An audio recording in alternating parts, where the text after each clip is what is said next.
Hi, my name is Manish Gupta, and in this video, I'm going to talk about Google's Gemma model.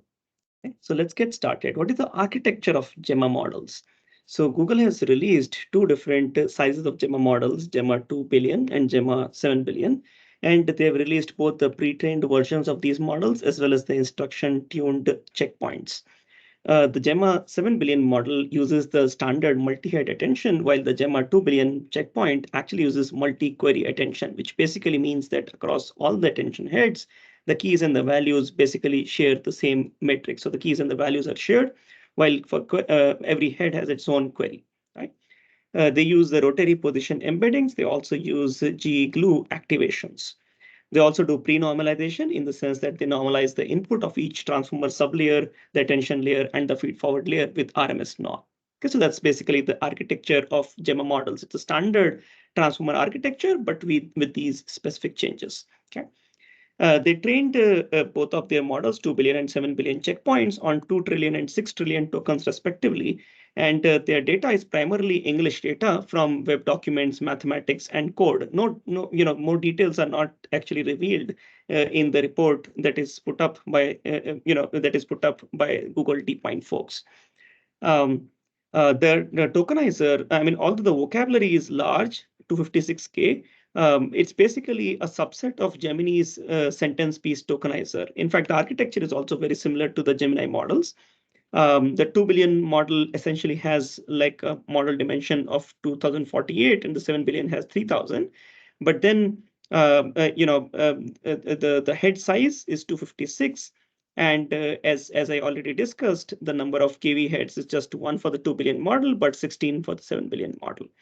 Okay. The 2 billion model is 18 layers deep, while the 7 billion is 28 layers deep.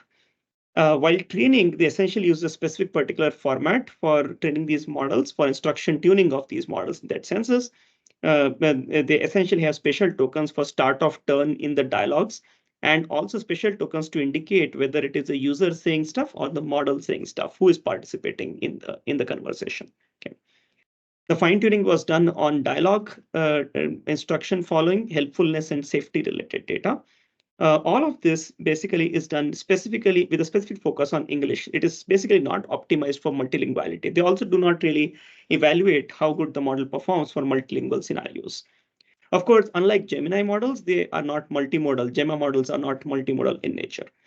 Um, they have instruction tuned these models as well. So they basically follow the RLHF paradigm. So they have done supervised fine tuning and then instruction tuning with RLHF using reinforcement learning algorithm. Okay. So how do these Gemma models perform?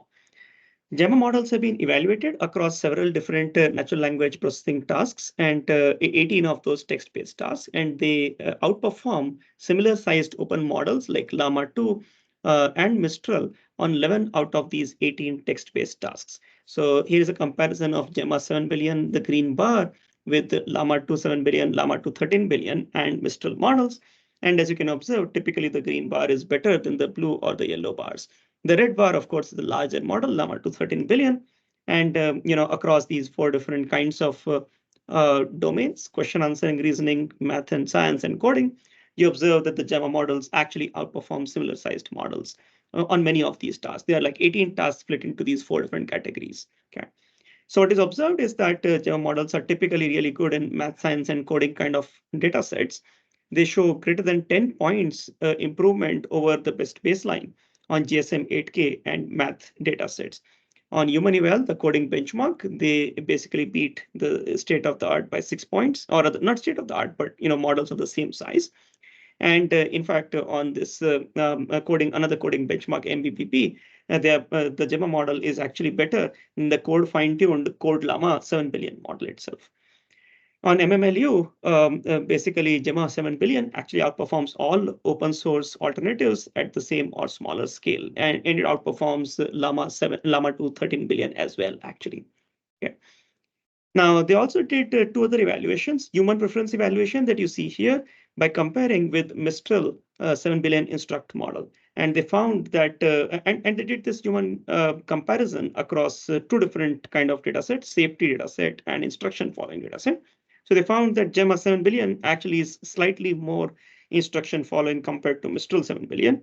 while Gemma 2 billion is actually worse than, of course, Mistral 7 billion in terms of instruction following. But in terms of safety, they actually found that both of their checkpoints, 7 billion and 2 billion, are actually better than Mistral 7 billion checkpoint. Okay. As part of this instruction following, they actually evaluate instruction following behavior across creative writing, tasks, coding, and in general following general instructions. Last evaluation that they perform is on bias and toxicity kind of safety benchmarks, and they actually evaluate across several of these benchmarks when comparing with Mistral. And what is found is that across these benchmarks, around for 6 of those benchmarks, actually their model outperforms the Mistral 7 billion checkpoint. Okay, so that's a short about Gemma models. In summary, in this video, I talked about Gemma 2 billion and 7 billion models. Both pre-trained as well as instruction-tuned variants are publicly available on Hugging Face. They show good performance on a broad range of domains, including dialogue, reasoning, including reasoning, mathematics, and code generation. Okay. Remember, these models are not multimodal in nature; they're text only, and they're not optimized for multilinguality. That's it for this video. Thank you for watching. Hope you liked the video. Connect with me on my LinkedIn or look at my research on my homepage. Thank you.